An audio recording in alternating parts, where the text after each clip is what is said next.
नमस्कार दोस्तों, हमारे YouTube चैनल पर एक बार फिर आपका स्वागत है। जैसा कि आप जानते हैं, वर्ग 3 चयन परीक्षा का विज्ञापन आपका जारी हो चुका है और विज्ञापन में आपने सारी चीज़ें देख ली हैं कि आपका सिलेबस क्या रहेगा, कौन से अभ्यर्थी उसमें आवेदन कर पाएंगे। इन सब की तमाम जानकारी मैं आपको पहले वीडियो में बता चुका हूं। तो आज के इस वीडियो में हम बात करेंगे आपके सिलेबस के अनुसार जो बदलाव किए गए हैं। उसमें जो आपके सबसे बड़ा वेटेज है वो है आपका साइंस का। साइंस के 30 क्वेश्चन 100 में से आपके पूछे जाने हैं, तो आप लोग अपनी तैयारी स्टार्ट कर दें। इसके साथ साथ जितना भी मुझे टाइम मिलेगा मैं आपकी प्रैक्टिस लगातार कराते रहूँगा, तो आप लोग उसको भी कंटिन्यू देखते चलें। इसमें टॉप इंपॉर्टेंट क्वेश्चन आपके होंगे जिनके एग्जाम में आने की संभावना है, और यहाँ पर सिर्फ क्वेश्चन आपको नहीं मिलेंगे, क्वेश्चन के साथ उसका डिटेल सॉल्यूशन भी होगा। उसके अलावा और कुछ चीज़ें आपको एक्स्ट्रा सीखने मिलेंगी, तो उन सबको भी आप लोग देखते चलें। कई सारे क्वेश्चन आप लोग के as it is practice set में से भी फंस जाते हैं, तो इन्हें आप जरूर देखें। तो चलिए एक एक करके इनके बारे में हम बात करते हैं। जैसा कि आप यहाँ पर देख रहे हैं, सबसे पहला प्रश्न है, मेरे साथ साथ आप लोग भी यहाँ पर टेस्ट लगाएंगे। 30 में से कितने क्वेश्चन आपके सही होते हैं आप कमेंट में जरूर बताएं। सबसे पहला प्रश्न है, निम्नलिखित में से कौन सा विकल्प सम्मिलित नहीं है। तो कौन सी जोड़ी यहाँ पर सही नहीं है, हमें ये बताना है। एक तरफ आपकी बीमारी है और दूसरी तरफ उसका कारण है। सबसे पहला है टिटनेस, तो ये किसके कारण होता है? जीवाणु। ये बिल्कुल यहाँ पर सही है।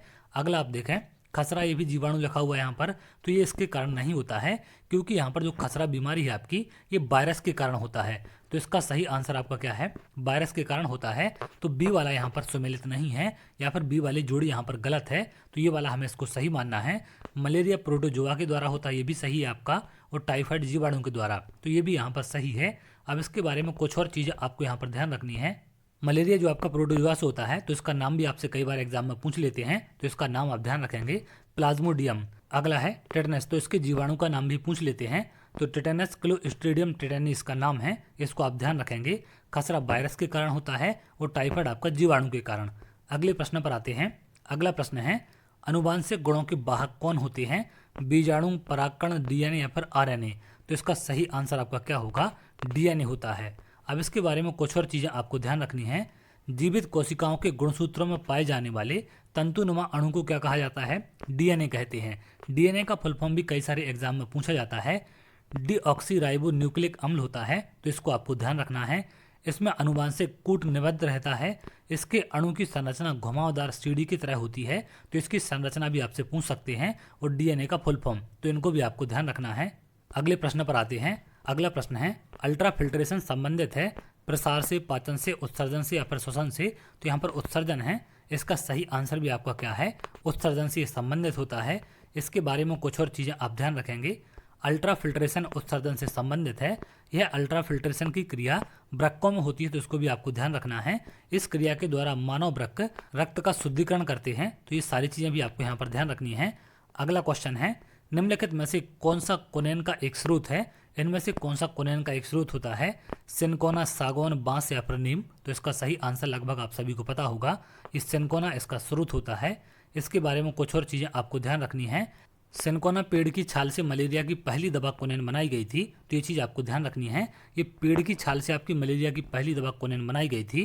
कुनेन एक क्षारीय यौगिक है जो सिनकोना की छाल में पाया जाता है, तो ये सारी चीज़ें भी आपको ध्यान रखनी है कि ये छाल से प्राप्त होता है, क्योंकि कई बार इस पर क्वेश्चन एग्जाम में देखने मिला है। अगला प्रश्न है, त्वचा के नीचे और आंतरिक अंगों के बीच खाली स्थान ऊतक बनता है। तो त्वचा के नीचे और जो आपके आंतरिक अंग होते हैं उनके बीच कौन सा ऊतक बनता है? एपिथेलियम, वसा, तंत्रिका या फिर मांसल। तो इसमें से सही आंसर क्या होगा? वसा, बी वाला इसका सही आंसर है। अब इसके बारे में कुछ और चीज़ें आपको ध्यान रखनी है। जो आपके संयोजी ऊतक होते हैं ये 3 प्रकार के होते हैं, लचीले संयोजी ऊतक, सघन संयोजी ऊतक और विशिष्टकृत संयोजी ऊतक। शिथिल संयोजी ऊतक में कोशिकाएं एवं तंतु एक दूसरे के आधारीय पदार्थ में शिथिलता से जुड़े रहते हैं। उदाहरण के लिए वसा ऊतक शिथिल संयोजी ऊतक है, जो मुख्यतया त्वचा के नीचे स्थित होती है, और इस ऊतक की कोशिकाएं वसा संग्रहण के लिए विशिष्ट होती हैं। भोजन के जो पदार्थ प्रयोग में नहीं आते हैं वे वसा के रूप में परिवर्तित होकर इस ऊतक में संग्रहित किए जाते हैं। तो ये सारी चीज़ें भी आपको यहाँ पर ध्यान रखनी है। अगले प्रश्न पर आते हैं। अगला प्रश्न है, निम्न में से कौन सा एंजाइम प्रोटीन का विखंडन करता है? लाइपेज, एमाइलेज, टाइलिन या फिर पेप्सिन। तो इसका सही आंसर आपका क्या होगा? इसका विखंडन कौन करता है? जो आपका प्रोटीन होता है इसका करता है पेप्सिन, तो डी वाला इसका सही आंसर है। इसके बारे में कुछ और चीज़ें आप ध्यान रखें। पेप्सिन एंजाइम प्रोटीन को विखंडन कर सरल पदार्थों में परिवर्तन कर देता है। यह आमाशय से निकलने वाला जठर रस में पाया जाता है। तो ये कहाँ पर पाया जाता है आपका? आमाशय से निकलने वाला जठर रस। अब क्वेश्चन आपका ऐसा भी बन जाता है कि जठर रस कहाँ से निकलता है, तो ये आपका आमाशय से निकलता है। अगले प्रश्न पर आते हैं। अगला प्रश्न है, क्लोरोफ्लोरोकार्बन से निकलने वाली खालिस्तान गैस ओजोन परत के लिए हानिकारक है। तो कौन सी गैस ओजोन परत के लिए आपकी हानिकारक है जो क्लोरोफ्लोरोकार्बन से निकलती है? क्लोरीन, हाइड्रोजन, नाइट्रोजन डाइऑक्साइड या फिर हाइड्रोजन सल्फाइड। तो इसका सही आंसर आपका क्या होगा? क्लोरीन गैस की हानिकारक होती है। इसके बारे में कुछ और चीज़ें आप ध्यान रखेंगे। क्लोरोफ्लोरोकार्बन से निकलने वाली क्लोरीन गैस ओजोन परत के लिए हानिकारक होती है। ओजोन परत समताप मंडल में स्थित एक परत है। तो ये कई बार क्वेश्चन आपका एग्जाम में पूछा गया है, यहाँ तक कि आपके वर्ग 3 एग्जाम में ही पूछा गया है कि ओजोन परत कहाँ पर स्थित है। ये आपकी समताप मंडल में स्थित होती है, जहाँ ओजोन गैस की एक मोटी परत पाई जाती है। यह परत हमें पराबैंगनी किरणों से सुरक्षा प्रदान करती है। तो ओजोन लेयर को लेकर कई सारे क्वेश्चन वर्ग 3 में आपके पूछे जाते हैं, तो इनको आप ध्यान रखेंगे। अगले प्रश्न पर आते हैं। अगला प्रश्न है, एंजाइम के प्रोटीन भाग को क्या कहते हैं? पहला ऑप्शन है iso enzyme, holo enzyme, apo enzyme या फिर उपर्युक्त सभी। तो इसको क्या कहा जाता है? जो एंजाइम का प्रोटीन वाला भाग होता है। तो इसका सही आंसर आपका क्या होगा? एपो एंजाइम कहते हैं, सी वाला इसका आंसर है। अब इसके बारे में कुछ और चीज़ें आप ध्यान रखें। एंजाइम के प्रोटीन भाग को एपो एंजाइम कहा जाता है। एंजाइम प्रमुख रूप से प्रोटीन होते हैं, तो ये चीज़ भी आपको ध्यान रखनी है। एंजाइम आपके क्या होते हैं? प्रमुख रूप से प्रोटीन ही होते हैं। एंजाइम एक कार्बनिक पदार्थ है। एंजाइम की खोज सर्वप्रथम जर्मन वैज्ञानिक कोहने ने की थी। तो इन सब चीज़ों को भी आपको ध्यान रखना है। एंजाइम कौन से पदार्थ हैं? आपके कार्बनिक पदार्थ हैं। अगले प्रश्न पर आते हैं। अगला प्रश्न मोस्ट इंपॉर्टेंट है, जो कई बार एग्जाम में आपका पूछा गया है। निम्नलिखित में से किसको आरबीसी का कब्रिस्तान कहा जाता है? यकृत को, प्लीहा को, मस्तिष्क को या फिर हृदय को? तो इसका सही आंसर आपका क्या होगा? प्लीहा को। ये लगभग आप में से अधिकांश लोगों को पता भी होगा। अब यहाँ पर इसके बारे में कुछ और चीज़ें आप ध्यान रखेंगे। आरबीसी का कब्रिस्तान प्लीहा को कहा जाता है। प्लीहा आमाशय और तंतुपट्ट जो आपका डायफ्राम होता है के बीच में यकृत की बाईं ओर स्थित लगभग 12 सेंटीमीटर लंबी गहरी लाल रंग की सक्रिय एवं चपटी सी लसिका ग्रंथि होती है। प्लीहा की कोशिकाएं रुधिर के टूटे फूटे और शिथिल रुधिराणुओं तथा निरर्थक एवं हानिकारक रंजक एवं अन्य पदार्थों का भक्षण करके रुधिर की सफाई करती हैं। तो इसका काम भी आपको ध्यान रखना है। आरबीसी का कब्रिस्तान बहुत बार एग्जाम में आपका पूछा गया है। अगले प्रश्न पर आते हैं। अगला प्रश्न यहाँ पर पूछा गया है, किसी तत्व के परमाणु का परमाणु क्रमांक संख्या कितना है? 17 है और द्रव्यमान संख्या 36 है। तो इसके न्यूक्लियस में न्यूट्रॉनों की संख्या कितनी होगी? तो यहाँ पर हमें न्यूट्रॉनों की संख्या बतानी है। हमें द्रव्यमान संख्या और परमाणु क्रमांक यहाँ पर दिया गया है। तो न्यूट्रॉनों की संख्या क्या होती है? ये बराबर होती है आपकी द्रव्यमान संख्या में से हमें यहाँ पर परमाणु क्रमांक को माइनस करना है। यानी कि 36 में से अगर हम 17 माइनस करेंगे तो हमें कितना मिल जाएगा? 19। वो बी वाला इसका सही आंसर होगा। इसका फॉर्मूला भी आप ध्यान रखें। द्रव्यमान संख्या माइनस परमाणु क्रमांक क्या होता है हमारा? किसी भी तत्व के न्यूट्रॉनों की संख्या इससे हम निकालते हैं। जो न्यूक्लियस में आपके न्यूट्रॉनों की संख्या होती है, तो द्रव्यमान संख्या माइनस परमाणु क्रमांक आप ध्यान रखेंगे, इससे इसे आप निकाल सकते हैं। अगले प्रश्न पर आते हैं। अगला प्रश्न यहाँ पर आपका पूछा गया है, विद्युत द्वारा किसी पदार्थ पर किसी वांछित धातु की परत निक्षेपित करने की प्रक्रिया को क्या कहते हैं? विद्युत लेपन, यसद लेपन, जंग लगना या फिर क्रिस्टलीकरण। तो इसका सही आंसर आपका क्या होगा? इसको विद्युत लेपन कहा जाता है। तो ए वाला इसका आंसर है। इसके बारे में कुछ और चीज़ें आप ध्यान रखें। इलेक्ट्रोप्लेटिंग भी कहा जाता है विद्युत लेपन को। इलेक्ट्रोप्लेटिंग वह प्रक्रिया है जो विघटित धातु आयनों को अपचयित करने हेतु विद्युत धारा की सहायता लेती है। इस क्रिया में विलयन में प्रवाहित की गई विद्युत धारा धातु आयनों को इलेक्ट्रोड पर समांग रूप से धातु की पतली चादर के रूप में जमा करने में सहायक होती है। अगले प्रश्न पर आते हैं। अगला प्रश्न यहाँ पर पूछा गया है, जब लोहे में जंग लगती है तो उसका भार क्या होता है? बढ़ता है, घटता है, उतना ही रहता है या फिर इनमें से कोई नहीं? तो इसका सही आंसर क्या होगा? उसका भार बढ़ जाता है। ये चीज़ आपको ध्यान रखनी है। मोस्ट इंपॉर्टेंट क्वेश्चन है आपका। अब इसका क्या कारण है या फिर क्या चीज़ें और यहाँ पर आपको ध्यान रखनी है।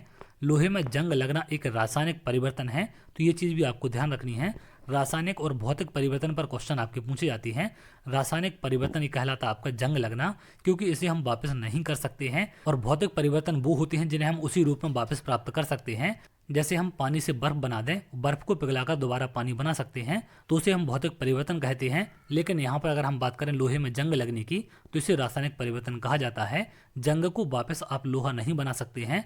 लोहे पर जंग लगने से लोहे का भार बढ़ जाता है। लोहे में जंग लगने से बना पदार्थ फेरिक ऑक्साइड होता है, यह भूरी परत के रूप में लोहे पर जमती है। तो इसके पदार्थ का नाम भी आपको ध्यान रखना है। जो लोहे में आपकी जंग लगती है फेरिक ऑक्साइड कहा जाता है। इस पर भी प्रश्न आपके पूछे जाएंगे। तो रासायनिक परिवर्तन और भौतिक परिवर्तन दोनों चीजें आपको ध्यान रखनी है। अगले प्रश्न पर आते हैं। शुद्ध जल किस तापमान पर जम जाता है? यहाँ पर फ़ारेनहाइट में पूछा गया है। तो यहाँ पर थोड़ा सा आपको अवेयर भी रहना है कि इसमें फ़ारेनहाइट में पूछा गया है या फिर डिग्री सेल्सियस में। तो यहाँ पर फ़ारेनहाइट में बात की गई है। 32 फ़ारेनहाइट, 0, 48 या फिर 37। तो इसका सही आंसर आपका क्या होगा? 32 डिग्री फ़ारेनहाइट में। अब यहाँ पर कुछ चीज़ें और आप ध्यान रखेंगे। जल 0 डिग्री सेल्सियस पर तथा 32 डिग्री फ़ारेनहाइट पर जमता है। तो यहाँ पर जमने की बात की गई थी, लेकिन यहाँ पर फ़ारेनहाइट लिखा है तो हम 0 आंसर नहीं कर सकते हैं, क्योंकि यहाँ पर बात फ़ारेनहाइट की जा रही है। तो 0 डिग्री सेल्सियस पर बिल्कुल आपका जल जम जाता है और 32 डिग्री फ़ारेनहाइट पर। तो यहाँ पर ऑप्शन में हमें फ़ारेनहाइट बताना था। तो फ़ारेनहाइट का आंसर सही क्या होगा? 32 ए वाला। तथा 100 डिग्री सेल्सियस पर उबलता है। तो इसको भी आप ध्यान रखेंगे। 100 डिग्री सेल्सियस पर जल आपका उबलता है। इसका फॉर्मूला भी यहाँ पर आप देख सकते हैं। फ़ारेनहाइट को सेल्सियस में परिवर्तन किस प्रकार से किया जाता है, इनके फॉर्मूले भी आप ध्यान रखेंगे। अगला प्रश्न है, ल्यूमेन एकक है। तो ल्यूमेन किसकी इकाई होती है? ज्योति फ्लक्स की, ज्योति तीव्रता की, प्रदीप्ति घनत्व की या फिर चमक की। तो इसका सही आंसर आपका क्या होगा? ल्यूमेन किसका एकक होता है? इसका सही आंसर है आपका ज्योति फ्लक्स का। तो ए वाला सही आंसर होगा। इसके बारे में यहाँ पर कुछ चीज़ें और आप ध्यान रख सकते हैं। ये क्या है इसका? ल्यूमेन ज्योति फ्लक्स क्या है इसका? एसआई मात्रक होता है। तो इसको आपको ध्यान रखना है। अगला प्रश्न है, अवतल लेंस से हमेशा निम्नलिखित में से कौन सा प्रतिबिंब बनता है? तो यहाँ पर अवतल लेंस की बात की जा रही है।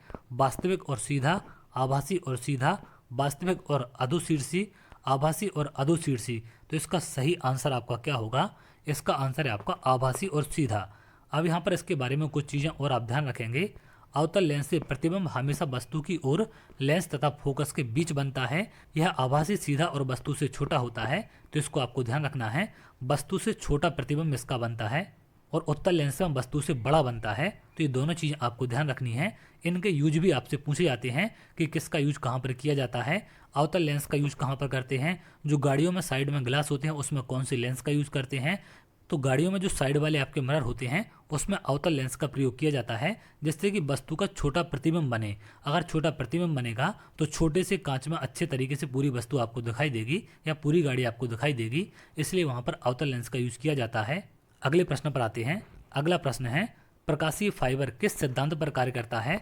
अपवर्तन, प्रकीर्णन, व्यतिकरण या फिर पूर्ण आंतरिक परावर्तन। तो इसका सही आंसर क्या होगा? यहाँ पर प्रकाशीय फाइबर की बात की जा रही है, तो ये आपका पूर्ण आंतरिक परावर्तन पर काम करता है। प्रकाशीय फाइबर पूर्ण आंतरिक परावर्तन के सिद्धांत पर कार्य करता है। प्रकाशीय फाइबर 3 विभिन्न भागों से मिलकर बना होता है। तो कौन कौन से भाग होते हैं? पहला है आपका कोर, क्लैडिंग और कोटिंग। इन तीनों चीज़ों को आपको ध्यान रखना है। अगला है यहाँ पर अल्फा, बीटा और गामा भेदन शक्ति अवरोही क्रम में लिखें। तो इन किरणों की आपको अवरोही क्रम में शक्ति लिखनी है कि सबसे ज़्यादा किस में है, उसके बाद कम किस में है और सबसे कम किस में है, क्योंकि यहाँ पर अवरोही क्रम की बात की जा रही है, यानी कि घटते क्रम में। तो सबसे ज़्यादा भेदन क्षमता अल्फा, बीटा, गामा में से किसकी होती है? सबसे ज़्यादा क्षमता आपकी होती है यहाँ पर गामा की। गामा सबसे ज़्यादा इसमें तीव्र होता है। तो 2 ऑप्शन में गामा आप पहले देख सकते हैं, लेकिन उसके बाद यहाँ पर बीटा है और यहाँ पर अल्फा है। गामा के बाद ज़्यादा भेदन क्षमता किसकी होती है, या फिर बीटा और अल्फा में से भेदन क्षमता किसकी ज़्यादा होती है? तो ये होती है आपकी बीटा की, उसके बाद आपके अल्फा की। तो इसका सही आंसर होगा आपका बी वाला। इसको हम आरोही क्रम में यहाँ पर बताना था। तो सबसे पहले ज़्यादा क्षमता हमने लिखी। अब इनके बारे में कुछ और चीज़ें आपको ध्यान रखनी है। अल्फा, बीटा तथा गामा की भेदन शक्ति अपने आरोही क्रम में गामा, बीटा तथा अल्फा होती है। गामा किरणों की भेदन क्षमता अत्यधिक होती है और आयनन क्षमता न्यूनतम होती है। तो ये चीज़ भी आपको ध्यान रखनी है। सबसे ज़्यादा भेदन क्षमता किसकी होती है? गामा किरणों की। अल्फा किरणों की भेदन क्षमता बहुत कम होती है, जबकि बीटा किरणों की भेदन क्षमता अल्फा किरणों से अधिक होती है। तो सबसे कम किसकी होती है इनमें से? अल्फा की, और सबसे ज़्यादा आपकी गामा की। अगले प्रश्न पर आते हैं। अगला प्रश्न यहाँ पर पूछा गया है, पराश्रव्य तरंग की आवृत्ति होती है विशिष्ट रूप से कितनी होती है? 20 किलो हर्ट्ज से ऊपर, 20,000 किलो हर्ट्ज से ऊपर, 20 किलो हर्ट्ज से नीचे या फिर 2 किलो हर्ट्ज से ऊपर। तो ये कितनी होती है? यहाँ पर 20 किलो हर्ट्ज से ऊपर होती है। पहला वाला आंसर सही होगा। अब इसके बारे में कुछ और चीज़ें आप यहाँ पर ध्यान रखेंगे। पराश्रव्य शब्द उस ध्वनि के संदर्भ में उपयोग किया जाता है जिसकी आवृत्ति इतनी अधिक होती है कि वह मनुष्य के कानों को सुनाई नहीं देगी। मानव कान लगभग 20 हर्ट्ज से लेकर 20 किलो हर्ट्ज आवृत्ति की ध्वनि तरंगों को ही सुन सकता है। लेकिन यहाँ पर 20 किलो हर्ट्ज की बात की जा रही है, उससे ऊपर की, तो ये यहाँ पर पराश्रव्य तरंगें कहलाती हैं आपकी। 20 किलो हर्ट्ज से अधिक आवृत्ति की तरंगों को पराश्रव्य तरंगें कहा जाता है, जिन्हें मानव अपने कानों से नहीं सुन सकता। मानव कान लगभग कितनी हर्ट्ज की रेंज को सुन सकते हैं? 20 हर्ट्ज से लेकर 20,000 हर्ट्ज या फिर 20 किलो हर्ट्ज के बीच की। प्रश्न पर आते हैं। अगला प्रश्न यहाँ पर पूछा गया है, रेडियो संचार में प्रेषण एंटीना द्वारा उत्सर्जित संकेत प्रतिबिंब होते हैं समताप मंडल पर, ओजोन मंडल पर, आयन मंडल पर या फिर क्षोभ मंडल पर। तो ये कई बार क्वेश्चन आपका पूछा गया है कि जो आपकी रेडियो किरणें होती हैं ये किससे रिफ्लेक्ट होती हैं या फिर किस परत के द्वारा इन्हें परावर्तित किया जाता है। तो इसका सही आंसर आपका क्या होगा? आयन मंडल। अब यहाँ पर कुछ और बातें आपको ध्यान रखनी है। पृथ्वी के वातावरण की बाहरी परत जो कि सतह से 45 किलोमीटर से अधिक ऊंचाई वाले घेरे में स्थित है, आयनित गैसीय कणों से युक्त होती है और आयन मंडल के रूप में से जाना जाता है।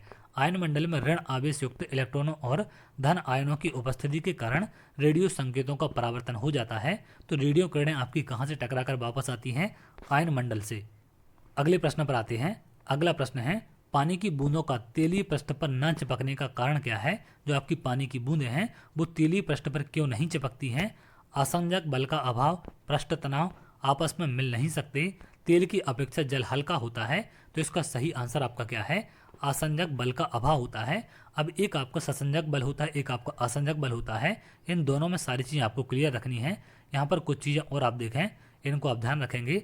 पानी की बूंदों तथा तेलीय पृष्ठ के अणुओं के आसंजक बल का मान पानी के अणुओं के मध्य ससंजक बल से कम होता है। अतः आसंजक बल के अभाव में पानी की बूंदें तेलीय पृष्ठ से नहीं चिपकती हैं। अब ससंजक बल आपका क्या होता है? जो एक ही पदार्थ के अणुओं के बीच लगने वाला आकर्षण बल है। जैसे अगर आपकी पानी की बूंद है तो पानी की बूंदों के बीच में जो आपका बल होता है उसे हम क्या कहते हैं? ससंजक बल कहते हैं। आसंजक बल आपका क्या होता है? दो अलग अलग पदार्थ के अणुओं के बीच लगने वाला आकर्षण बल। जैसे पानी और तेल की बूंद के बीच जो आपका बल होता है उसको हम क्या कहते हैं? असंजक बल कहा जाता है, क्योंकि दो अलग अलग पदार्थों के बीच लगने वाला बल है। और ससंजक बल आपका क्या है? जो एक ही अणु के बीच, एक ही प्रकार के अणु के बीच लगने वाले बल हैं। जैसे पानी की बूंद का पानी की बूंद के साथ जो आपका कनेक्शन है या फिर जो आपका आकर्षण बल है उसको हम ससंजक बल कहते हैं। और आसंजक बल आपके अलग अलग अणुओं के बीच लगते हैं। अगले प्रश्न पर आते हैं। अगला प्रश्न यहाँ पर पूछा गया है, एसी को डीसी में रूपांतरित करने के लिए प्रयुक्त साधन को क्या कहते हैं? परिणामित्र, दिष्टकारी, प्रेरण तेल या फिर डायनमो। तो इसका सही आंसर आपका क्या है? दिष्टकारी। इसको रेक्टिफायर कहा जाता है। ये मोस्ट इंपोर्टेंट क्वेश्चन है आपका। दिष्टकारी या फिर रेक्टिफायर ऐसी युक्ति है जो प्रत्यावर्ती धारा, जिसको हम अल्टरनेट करंट भी कहते हैं, को दिष्ट धारा, डायरेक्ट करंट में परिवर्तन करने का काम करती है। अगला प्रश्न है, सुपर कंडक्टर की चालकता कितनी होती है? मोस्ट इंपोर्टेंट क्वेश्चन है आपका। शून्य, असीमित, कम या फिर अधिक। तो इसका सही आंसर क्या होगा? ये आपकी असीमित होती है, क्योंकि यहाँ पर सुपर कंडक्टर की बात की जा रही है। अब इसके बारे में कुछ और चीज़ें आप ध्यान रखेंगे। ऐसे ठोस पदार्थ जिनकी विद्युत चालकता चालक तथा अचालक के बीच होती है उन्हें अर्धचालक कहते हैं। तो अर्धचालक आप ध्यान रखेंगे, जिनकी विद्युत चालकता क्या होती है? चालक और अचालक के बीच में होती है, उनको अर्धचालक कहा जाता है। परम शून्य ताप पर अर्धचालक एक आदर्श अचालक की भांति व्यवहार करते हैं। सुपर कंडक्टर की चालकता असीमित होती है। अतिचालक विभिन्न तत्वों से मिलकर बनने वाली संरचना है जो विद्युत धाराओं को प्रभावित करने के उपरांत शून्य प्रतिरोध पैदा करती है। तो इन चीज़ों को भी आप यहाँ पर ध्यान रखेंगे, इनसे भी क्वेश्चन आपके बन जाते हैं। अगला प्रश्न है, हाइड्रोलिक प्रेस में किसका उपयोग होता है? पास्कल नियम का, बर्नौली का सिद्धांत, आर्किमिडीज सिद्धांत या फिर बॉयल का नियम। तो इसमें से सही आंसर इसका क्या होगा? हाइड्रोलिक प्रेस होती है यहाँ पर जो आपकी द्रव चालित मशीनें होती हैं, इनमें किसका प्रयोग किया जाता है? पास्कल के नियम का। ए वाला इसका आंसर होगा। अब इसके बारे में कुछ और चीज़ें आप यहाँ पर ध्यान रखेंगे। द्रव चालित सभी मशीनें उच्च दाब के जल के माध्यम से बड़ी ही मंद गति से चलती हैं। मंद गति से चलने के कारण इनकी चाल पर बड़ी सरलता से सही नियंत्रण रखा जा सकता है। सभी द्रवचालित यंत्रों का सिद्धांत एक है और वह है पास्कल का नियम। तो ये चीज़ आपको ध्यान रखनी है। जितने भी आपके द्रवचालित यंत्र हैं उन सबका एक ही सिद्धांत है, एक ही सिद्धांत पर वो काम करते हैं, पास्कल के नियम के। हाइड्रोलिक प्रेस एवं अन्य जल चालित मशीनें इसी सिद्धांत पर आपकी चलती हैं। तो इन सबको आप ध्यान रखें। अगला प्रश्न यहाँ पर आपको पूछा गया है, कोशिका में राइबोसोम की अनुपस्थिति में कौन सा पदार्थ उचित रूप से संपन्न नहीं होता है? उत्सर्जन, कोशिका विभाजन, प्रोटीन संश्लेषण या फिर प्रकाश संश्लेषण। तो इसका सही आंसर आपका क्या होगा? प्रोटीन संश्लेषण, सी वाला। अब इसके बारे में कुछ और चीज़ें आपको ध्यान रखनी है। आखिर इसकी वजह क्या है? राइबोसोम एक कला रहित कोशिकांग होता है। इसे प्रोटीन फैक्ट्री कहा जाता है क्योंकि इसमें प्रोटीन निर्माण का कार्य संपन्न होता है। इसकी अनुपस्थिति में प्रोटीन संश्लेषण का कार्य नहीं हो सकता। तो ये चीज़ आपको ध्यान रखनी है। प्रोटीन फैक्ट्री किसको कहा जाता है? राइबोसोम को। ये कई बार एग्जाम में आपका पूछा गया है। अगला प्रश्न है, एक विशेष कार्य करने वाले समान कोशिकाओं के समूह को क्या कहते हैं? ऊतक, अंग, अंग तंत्र या फिर कोशिकीय संरचना। मोस्ट इंपोर्टेंट क्वेश्चन है आपका। कई बार अभ्यर्थी इसे एग्जाम में गलत करके आते हैं। तो इसका सही आंसर क्या है? एक विशेष कार्य करने वाले समान कोशिकाओं के समूह की बात की गई है, तो इसको ऊतक कहा जाता है। अब इसके बारे में कुछ और चीज़ें आपको ध्यान रखनी है। एक विशेष कार्य करने वाले समान कोशिकाओं के समूह को ऊतक या फिर टिश्यू कहते हैं। ऊतकों का समूह मिलकर अंग बनते हैं जो आपके ऑर्गन कहलाते हैं, तथा विभिन्न अंग मिलकर अंग तंत्र का निर्माण करते हैं। तो ये चीज़ आपको ध्यान रखनी है। अंग और अंग तंत्र आपके अलग होते हैं, ऊतक आपके अलग होते हैं। ऊतकों से मिलकर आपके अंग बनते हैं और अंगों से मिलकर आपके अंग तंत्र। अगले प्रश्न पर आते हैं। अगला प्रश्न है, वे पादप जो केवल प्रकाश में भली भांति बढ़ते हैं क्या कहलाते हैं? जो सिर्फ आपके केवल प्रकाश में बढ़ते हैं उनको क्या कहा जाता है? छायारागी, मृदुभिद या फिर आत्पोद्भिद और अधिपादप। तो इसका सही आंसर आपका क्या होगा? इसका आंसर आपका सी वाला। इनको आत्पोद्भिद कहा जाता है।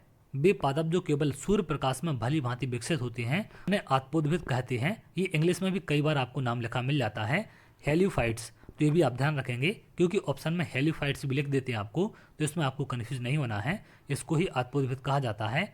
अगला प्रश्न यहाँ पर आपका पूछा गया है, प्रकाश संश्लेषण का प्रथम स्थायी उत्पाद क्या होता है?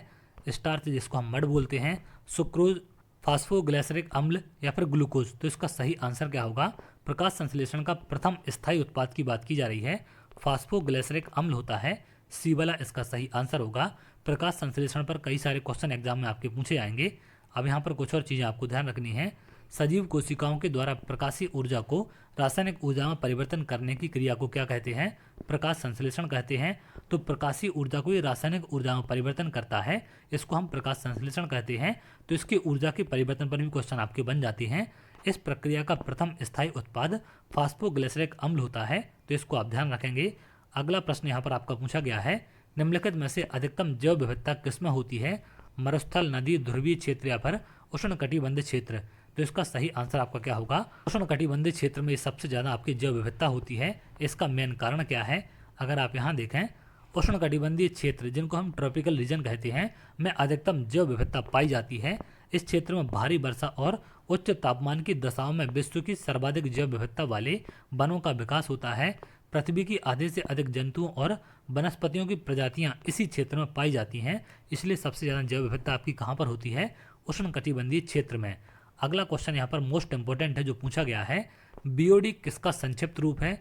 बायोलॉजिकल ऑक्सीजन डेफिसिट का, बायोलॉजिकल ऑक्सीजन डिमांड का, बायोलॉजिकल ऑक्सीडेशन डिमांड का या फिर बायोलॉजिकल ऑक्सीजन डिफरेंस का। तो इसका सही आंसर क्या है? बीओडी का फुल फॉर्म क्या होता है आपका? Biological oxygen demand. तो यहाँ पर आपको इसमें कन्फ्यूज नहीं होना है क्योंकि लगभग मिलते जुलते ऑप्शन आपको इस प्रकार से दिए जाते हैं। तो बायोलॉजिकल ऑक्सीजन डिमांड होता है बीओडी का फुल फॉर्म। अभी क्या चीज़ होती है और क्या क्या चीज़ें और यहाँ पर आपको ध्यान रखनी है। जल प्रदूषण को मापने के लिए बायोलॉजिकल ऑक्सीजन डिमांड परीक्षण किया जाता है, तो ये चीज़ आप ध्यान रखेंगे। जल प्रदूषण को कैसे मापा जाता है? बीओडी के द्वारा, बायोलॉजिकल ऑक्सीजन डिमांड के द्वारा। इस परीक्षण में ऑक्सीजन की वह मात्रा मापी जाती है जो जल के एक नमूने में जीवाणुओं द्वारा कार्बनिक पदार्थ को नष्ट करने के लिए आवश्यक होती है। पीने के स्वच्छ जल की बीओडी 1 ppm से कम होनी चाहिए। तो जो आपका पीने का स्वच्छ जल है उसकी बीओडी क्या होनी चाहिए? 1 ppm से कम। बीओडी को बायोकेमिकल ऑक्सीजन डिमांड भी कहते हैं, तो ये नाम भी आप ध्यान रखेंगे। बायोकेमिकल ऑक्सीजन डिमांड, एक होता है आपका बायोलॉजिकल ऑक्सीजन डिमांड। दोनों नाम यहाँ पर आपको ध्यान रखना है। अगला क्वेश्चन यहाँ पर आपका पूछा गया हो, लास्ट क्वेश्चन है, भूमि का जल मूल रोमों तक किस दबाव से पहुँचता है? वायुमंडलीय दबाव से, केशिका दबाव से, मूल दबाव से या फिर परासरण दबाव से? तो इसका सही आंसर आपका क्या होगा? परासरण दबाव के द्वारा पहुँचता है। तो ये थे आपके आज के टॉप इंपोर्टेंट 30 क्वेश्चन जिनके एग्जाम में आने की बिल्कुल संभावना है। तो इस प्रकार के प्रैक्टिस सेट लगातार आपको आगे मिलते रहेंगे। 30 में से कितने क्वेश्चन आपके सही हुए हैं आप कमेंट कर सकते हैं। और लगातार आप लोग अपनी तैयारी को बनाकर रखें, क्योंकि ज़्यादा समय अब आपके पास नहीं बचा है। काफ़ी कम समय में आपको काफ़ी ज़्यादा सिलेबस कवर करना है, तो जितना भी ज़्यादा हेल्प हो पाएगा मैं आपको लगातार प्रैक्टिस सेट के माध्यम से कराने की कोशिश करूंगा। इसके अलावा बाकी सब्जेक्ट भी आप लोग कवर कर सकते हैं। जो ज़्यादा नंबर के सब्जेक्ट आपके पूछे जाने हैं उन पर हम विशेष फोकस करेंगे, क्योंकि बाकी जो आपके सब्जेक्ट हैं वो पहले भी आपके पूछे जा रहे थे। इस बार साइंस और सोशल साइंस दो चीज़ें आपकी नई ऐड की गई हैं। हालांकि पहले भी इनसे कुछ मिलते जुलते क्वेश्चन पूछे जाते थे, लेकिन अब यहाँ पर पूरे के पूरे सब्जेक्ट आपके ऐड हो चुके हैं, तो इनकी हमें उसी प्रकार से तैयारी करनी पड़ेगी, क्योंकि 50 नंबर के आपके ये दोनों सब्जेक्ट पूछे जाने हैं, जो कि आपके पूरे सिलेबस का 50% है। बाकी 50% में आपकी मैथ, हिंदी और इंग्लिश पूछी जानी है, तो उनको भी आप लोग लगातार तैयार करते चलें। जितना भी समय मेरे पास होगा मैं आपको 100% उसमें हेल्प करने की कोशिश करूंगा। इसके साथ साथ आप लोग टेलीग्राम ग्रुप और व्हाट्सएप चैनल भी ज्वाइन कर सकते हैं। दोनों का लिंक आपको वीडियो के डिस्क्रिप्शन में नीचे मिल जाएगा, जिससे आपको सारे अपडेट वहाँ पर मिल सकें। तो चलिए, अगर आप ऐसी वीडियो चाहते हैं तो हमारे चैनल के साथ जुड़ सकते हैं, जिससे और भी इंपॉर्टेंट वीडियो आपको मिल सके।